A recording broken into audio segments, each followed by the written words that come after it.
Good afternoon, everyone. My name is Ricky Patel. I'm the Special Agent in Charge for Homeland Security Investigations, HSI, here in New York. It is an honor to come together to announce what can only be described as a historic day for law enforcement collaboration in New York City. As announced by the President on October 23, 2025, establishing Homeland Security Task Forces, or HSTFs, around the country, today you will hear from my colleagues and I about the formation of the HSTF here in New York, which is co-led by HSI and the FBI with significant collaboration and coordination by the U.S. Attorney's offices in the Eastern District and Southern District of New York, as well as nearly all law enforcement agencies here in the Empire State. This task force is the first of its kind, using a whole-of-government approach. Through a unified framework, the HSTFs serve as a model for protecting the homeland from evolving threats presented by transnational organized crime.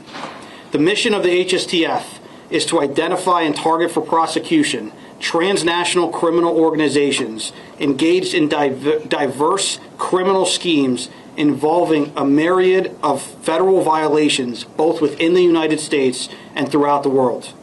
Violations include, but are not limited to, drug trafficking, money laundering, weapons trafficking, human trafficking, homicide, extortion, kidnapping, and other TCO-related violations where there is or may be a federal investigative interest. The HSTF represents the power of partnership, combining federal, state, and local resources to address these threats more effectively than any agency can alone. With me today, we have leaders from some of the partner agencies that comprise the HSTF New York. The Internal Revenue Service Criminal Investigation Division, the Drug Enforcement Administration, the Bureau of Alcohol, Tobacco, Firearms, and Explosives, Diplomatic Security Service, U.S. Customs and Border Protection, the U.S. Postal Inspection Service, and the United States Secret Service. First, you will hear from some of the leaders behind the formation of the HSTF New York. We will then have a brief signing ceremony followed by on-topic questions and the opportunity for pull-aside interviews. And now, I would like to turn it over to Jay Clayton, the United States Attorney for the Southern District of New York.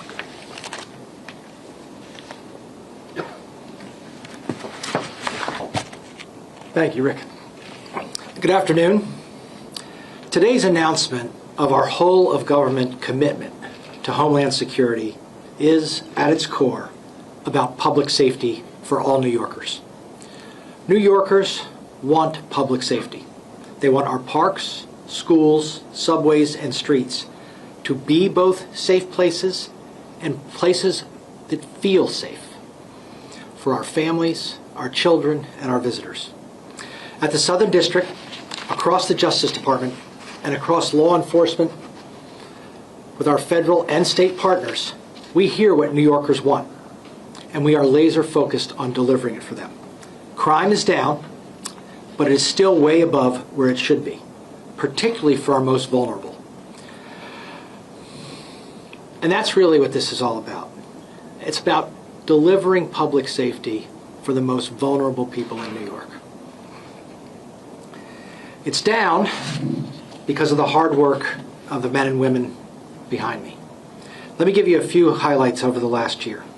Our agencies have collectively investigated and charged murders, shootings, stabbings, sex trafficking, and narcotics distribution by Tren de Aragua, TDA, and many other brutally violent gangs. We've charged over a dozen narco-terrorists and members of state-sponsored drug cartels. We've charged multiple people with fentanyl distribution and precursor production. Gun charges, federal gun charges, are being brought at twice the rate of previous years. And most recently, we had a wide sweep of narcotics trafficking in and around Washington Square Park. The Washington Square Park effort exemplifies what we can do with a whole of law enforcement approach to public safety. A few data points. From 2020 to 2023 alone, more than 10,000 people died of fatal drug poisoning in New York City. Washington Square Park was an epicenter of this crisis. During that period, the NYPD and medical personnel responded to over 65 reports of apparent overdoses in the park. With the great men and women of the New York Police Department, the DEA, and our other federal partners, those days are behind us. This is an example that we're going to follow going forward. We look forward to making New York safer each and every day for every person in New York. I'm now going to introduce Mike Considine, the first assistant from the Eastern District of New York. Mike? Thank you, Jay. Good afternoon. As Jay mentioned, I'm Mike Considine, first Assistant U.S. Attorney in Brooklyn. The United States Attorney, Mr. Nacella, is on sick leave today and sends his regrets for not being with his esteemed HSTF partners. This historic collaboration occurring with this task force strengthens our mission to defend the citizens of our districts from the transnational criminal organizations, which Jay mentioned, human smugglers, and cyber criminals who inflict tremendous damage to our country. And we've already seen remarkable results. For example, our office is prosecuting the infamous cartel leader, RCQ, Rafael Caro Quintero, who is charged with the murder of DEA agent Kiki Camarano. What's more, our collective efforts have led to the conviction of El Mayo, Ismael Zambada Garcia, co-founder of the Sinaloa cartel. He operated a continuing criminal enterprise that trafficked massive quantities of fentanyl, cocaine, and other drugs into the United States. Lastly, we are working to cut off alternate revenue streams for the Jalisco cartel, designated as a foreign terrorist organization. And to that end, we charge two individuals, Julio Cesar Montero Pinzon and Carlos Andre Rivera Varela, with providing material terrorism support through a sprawling timeshare fraud scheme targeting American citizens. A wanted poster depicting these defendants is being released today. We would be remiss if we did not also express our appreciation for all of our agency partners, those here today and those who could not be with us. We are all collectively committed to improving the quality of life for our citizens by dismantling these corrupt organizations from their very top. I may now turn over the podium to Chris Rea, Assistant Director in charge of the FBI New York Field Office.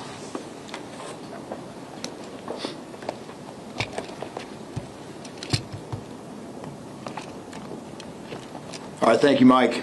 Again, I'm Christopher Rea. I'm the Assistant Director of the FBI's New York Field Office. Today, along with my colleagues, I'm proud to stand shoulder to shoulder with other federal, state, and local partners to announce the first of its kind regional New York Homeland Security Task Force. This new team was created as a deliberate response to the growing threat posed by transnational criminal enterprises and foreign terrorist organizations. And quite frankly, it's initiatives like this and this task force that have contributed to the drastic decrease in violent crime, not only here in New York City, but across the country. FBI New York has a long history disrupting gangs and other sophisticated criminal groups, specifically cartels. The threat we face today is more complex, more violent, and more interconnected than ever. Utilizing our proven Joint Terrorism Task Force model, which as you know is one of the most accomplished and renowned task force models in history, we are bringing the full force of the federal, state, and local government to bear against the threat by combining operational and intelligence capabilities.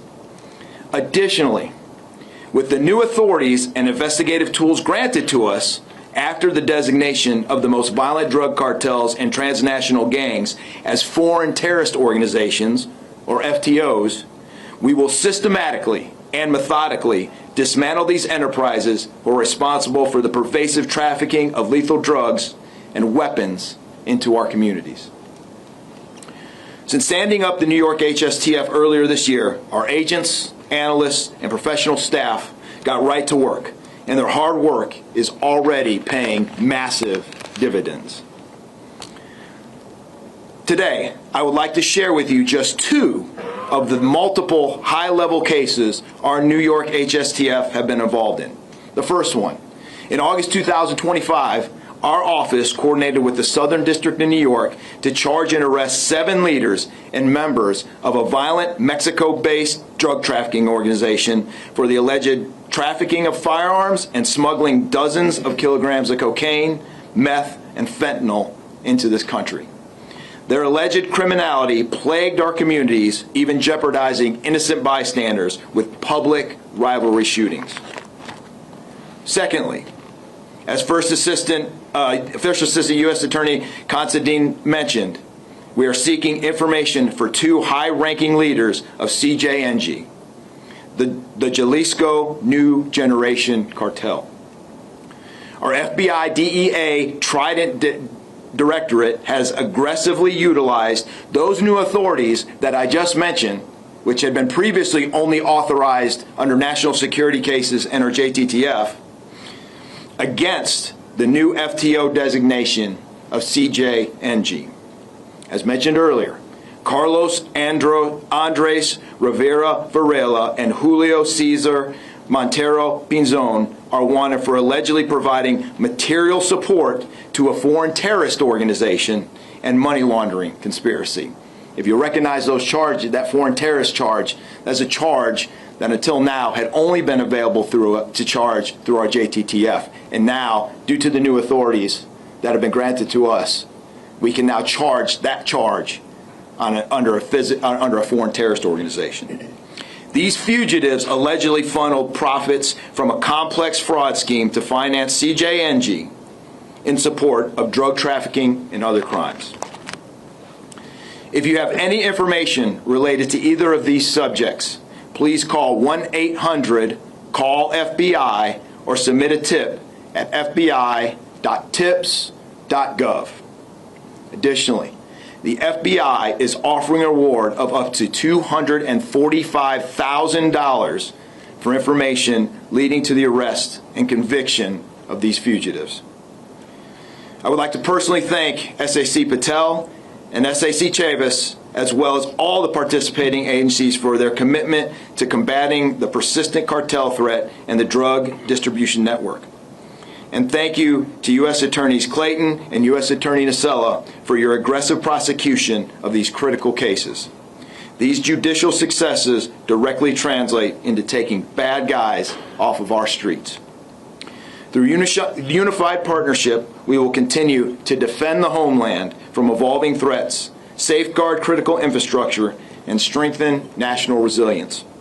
Now, I'd like to introduce the SAC of New York Internal Revenue Services Criminal Investigation, Harry Chavez.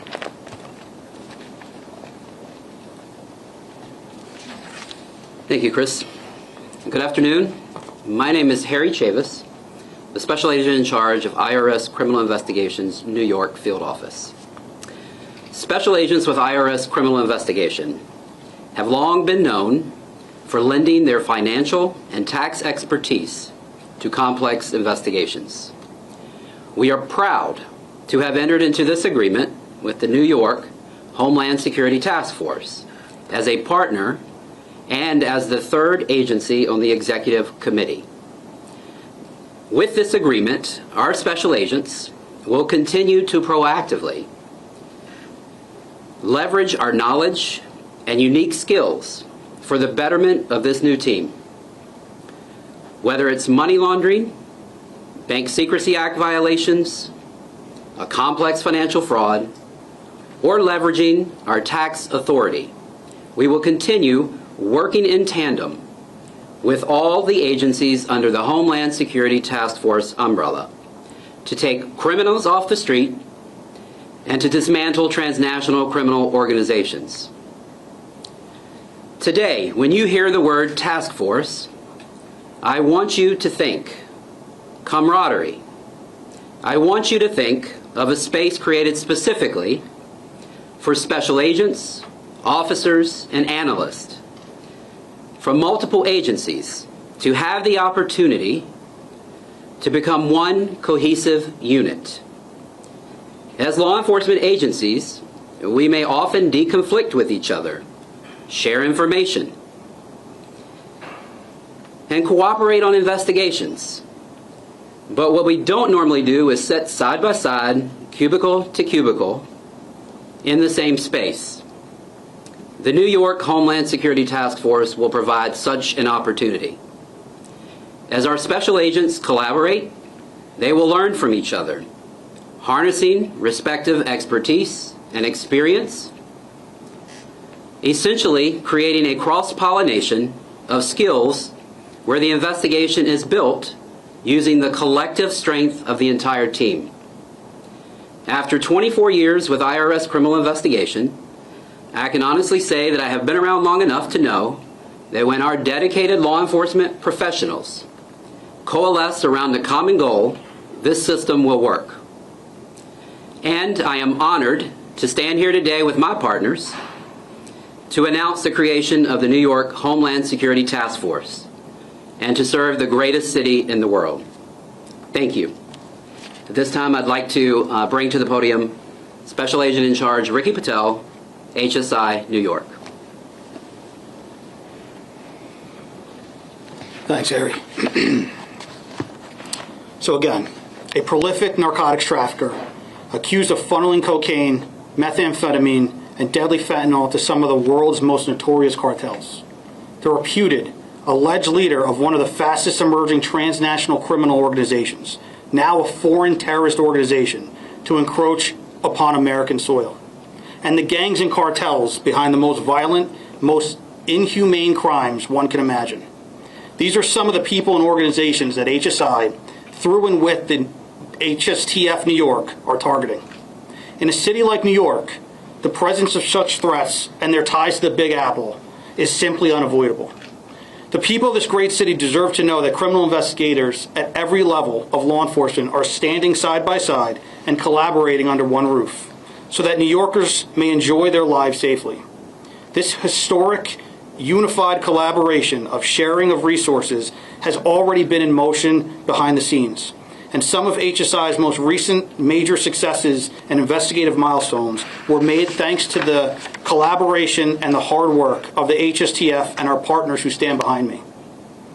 Just to highlight a few, in October, HSI arrested prolific drug kingpin Ji Dong Jung, also known as ZDC or Brother Wang, marking a decisive blow against the ruthless criminal enterprises responsible for funneling poison onto our nation's streets.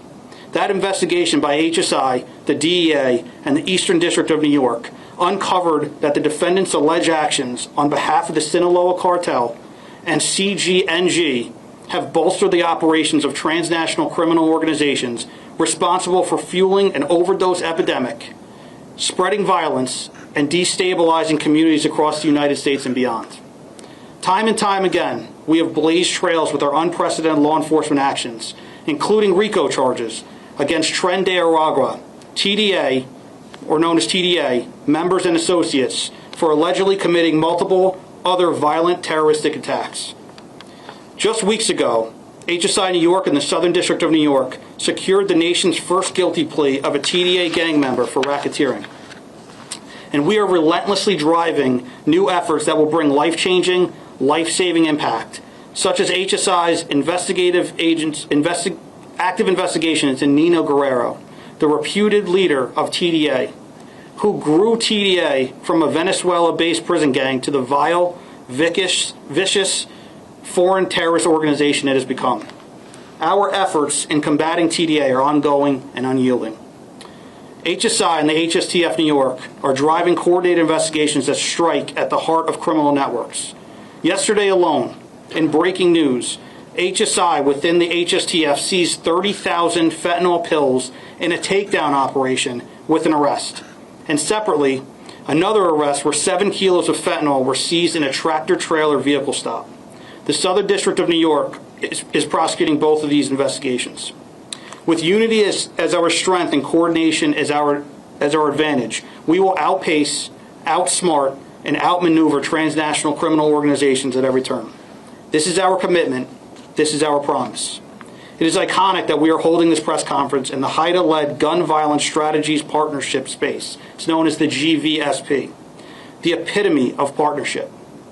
where over 3,500 individuals have been reviewed in this space who are repeatedly involved in gun violence. These are people who hurt people. Every morning, about 2 to 3 people are looked at by law enforcement agencies within New York City. Today marked the 1,038th meeting in a row. This is the same location where the core HSTF now sits, so everyone works together and everyone comes together. It's all about partnership. In closing, separately, each law enforcement agency before you is unmatched at what we do.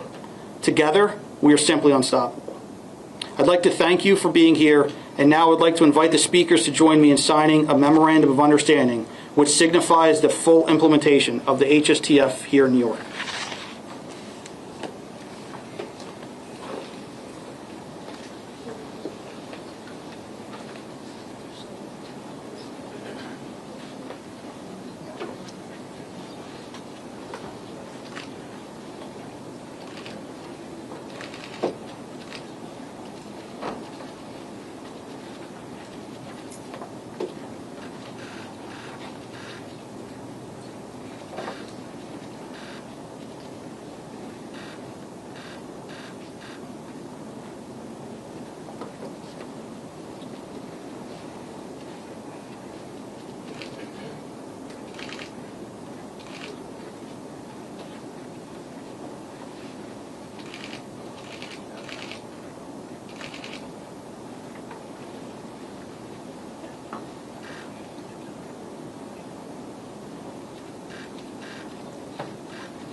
Take some brief on-topic questions. Please direct your questions toward the agency head of the task item.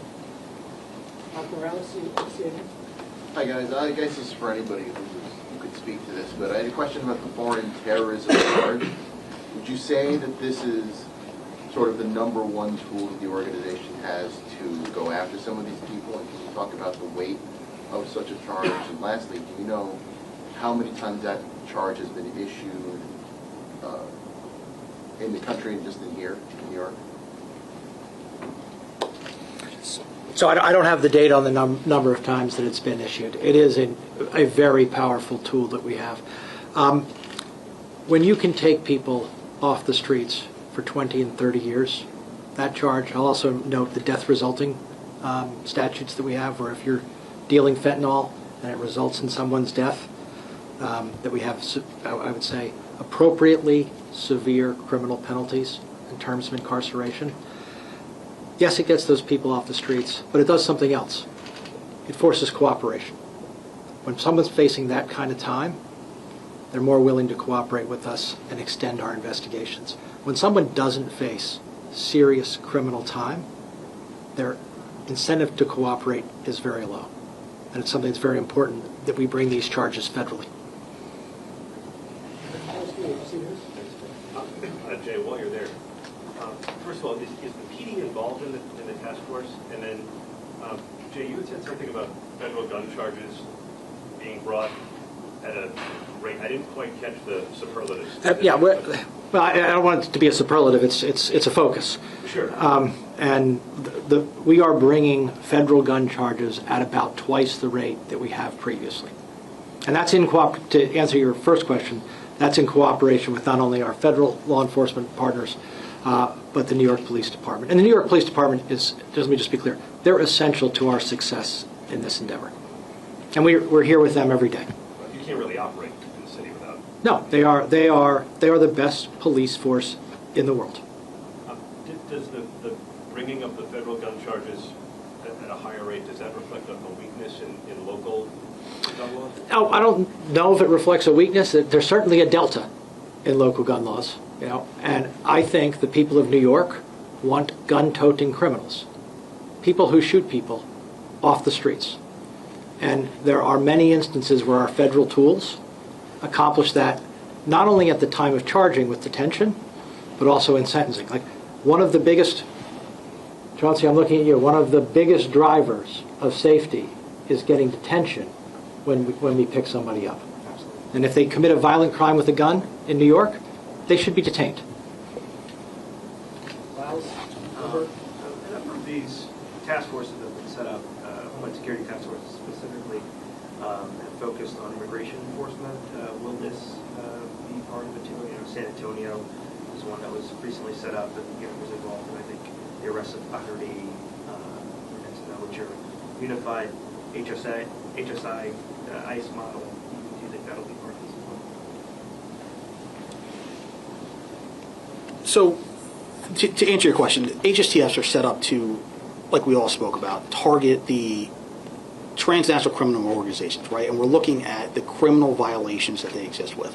Now, if there is immigration-related violations that we come across while we're doing these investigations, of course, it is a federal violation, it is a federal crime. We will take action when needed, but these task forces are strictly stated and created to target the worst of the worst. Just follow up on Aaron's question on state, county, and local police departments. Are they going to be participants and members of this task force? Yeah, Jonathan, yeah, I mean, to what Jay said, I mean, we cannot operate in the city without them, and we cannot be an effective task force without them sitting with us, ingrained with us, being part of the investigation. They bring so much to the table, the local knowledge, some of their authorities that we don't necessarily have. Sometimes it's easier to start on a state case through them and then roll that later into a federal case. So short answer to your question is, Jonathan, yes, 100%. They will be ingrained, they will be sitting with us, and they will be involved in every aspect of this task force.